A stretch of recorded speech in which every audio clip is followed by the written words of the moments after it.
Waalaikumsalam warahmatullahi wabarakatuh.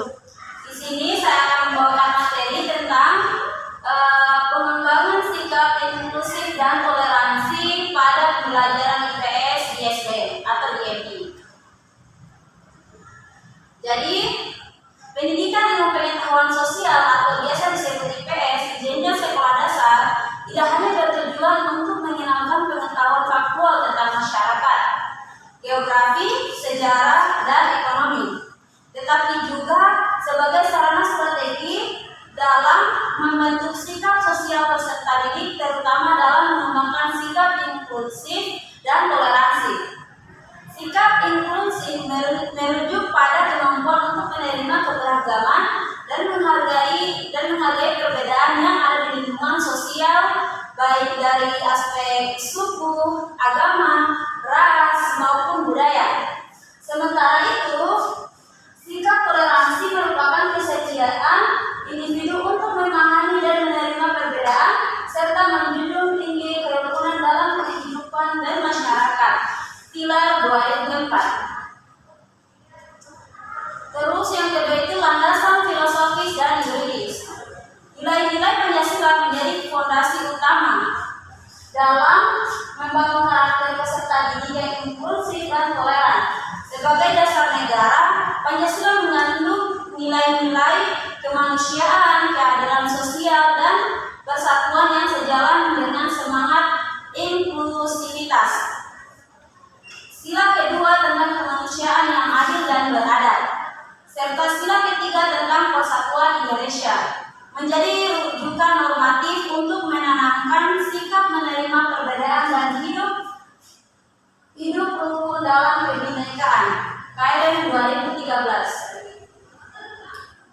Terus, selain landasan filosofis, pengembangan sikap inklusif dan toleransi juga didukung oleh kerangka yuridis dalam sistem pendidikan.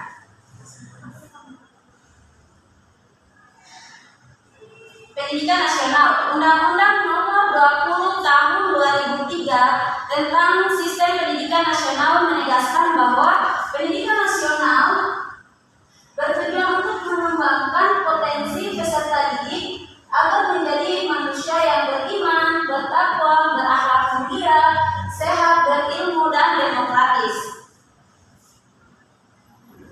Terus yang ketiga, konsep dasar sikap inklusif dan toleransi. Pendidikan karakter yang mengedepankan nilai inklusif dan toleransi sangat penting untuk ditanamkan sejak dini, mengingat pendidikan dasar merupakan fondasi pembentukan kepribadian anak. Karakter yang kuat dan terbuka terhadap keberagaman akan membantu anak dalam menyesuaikan diri di masyarakat yang multikultural. Dengan demikian, pembelajaran IPS diintegrasikan dengan pengembangan sikap inklusif dan toleransi menjadi strategi yang tepat dalam mencetak generasi masa depan yang damai, berkeadilan, dan saling menghargai satu sama lain. Terus yang keempat itu strategi pembelajaran untuk mengembangkan sikap inklusif dan toleransi. Pengembangan sikap inklusif dan toleransi dalam pembelajaran IPS SD tidak hanya ditentukan oleh materi yang diajarkan, tetapi juga sama dipengaruhi oleh strategi pembelajaran yang digunakan. Terus strategi pembelajaran yang partisipatif, kolaboratif, dan kontekstual menjadi sarana efektif untuk menanamkan nilai-nilai sosial dalam diri peserta didik. Salah satu pendekatan yang relevan adalah pembelajaran berbasis masalah atau PBL, Problem Based Learning. Terus, strategi ini mendorong siswa untuk memecahkan persoalan siswa yang berkaitan dengan keberagaman dan kehidupan masyarakat multikultural. Dalam prosesnya, siswa belajar untuk memahami berbagai perspektif, mengembangkan empati, dan menawarkan solusi yang adil serta menghargai perbedaan. Terus yang kelima itu pengintegrasian nilai-nilai inklusif dan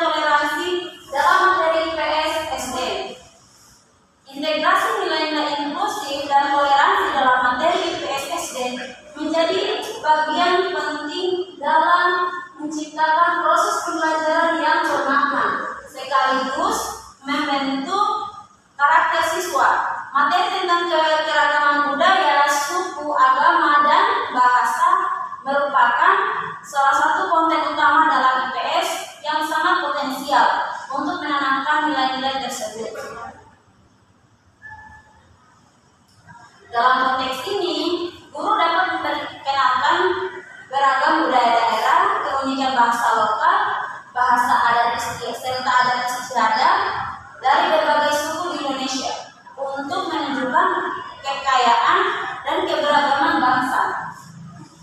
Pemahaman tentang pluralitas budaya ini membentuk kesadaran bahwa setiap kelompok masyarakat memiliki kontribusi dalam membangun bangsa, sehingga siswa didorong untuk bersikap inklusif terhadap perbedaan.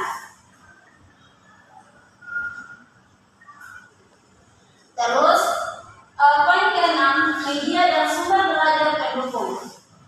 Media dan sumber belajar merupakan komponen penting dalam pembelajaran IPS yang bertujuan mengembangkan sikap inklusif dan toleransi. Salah satu media yang efektif adalah media audiovisual dan cerita rakyat, media audiovisual serta film dokumenter, video edukatif atau animasi bertema keberagaman budaya dapat memberikan pengalaman belajar yang lebih imajinatif dan emosional bagi siswa. Dengan melihat visualisasi kehidupan masyarakat yang beragam, siswa dapat mengembangkan empati dan pemahaman yang lebih dalam terhadap nilai-nilai sosial. 7. Evaluasi sikap inklusif dan toleransi.